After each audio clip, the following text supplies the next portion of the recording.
Magandang araw sa inyong lahat at welcome sa aking channel. Julia Montes, umami naghahanda na sila ni Coco sa kasal.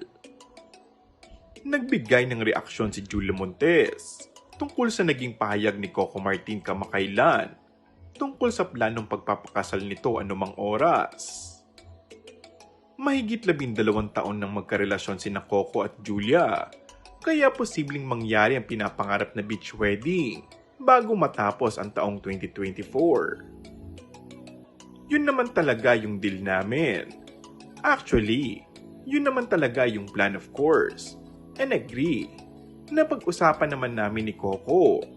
And I think, nasa tamang age na kami para i-ready ang mga sarili namin na pag dumating sa punto na yun, pagtatapat ni Julia.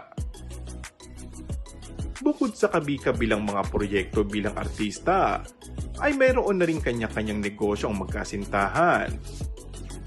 Puspusan na ginagawang pag-iipon ni Coco at Julia para sa kanilang magiging pamilya. Inamin din niya na masinop siya pagdating sa pera. Katunayan, ang dating kinikita raw niya ay ini-invest niya sa pagbili ng mga properties na patuloy na tumataas ang value. Yun yung dahilan kung bakit kami nagtatrabaho. Lahat ng kailangang i-ready kasi malaking step yun.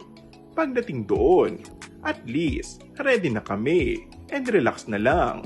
Dagdag pa ng aktres. Kapag natuloy na pinakaabangang kasalan, ay tiyak na magiging wedding of the year ang mangyayari nito. And that's all for our today's video.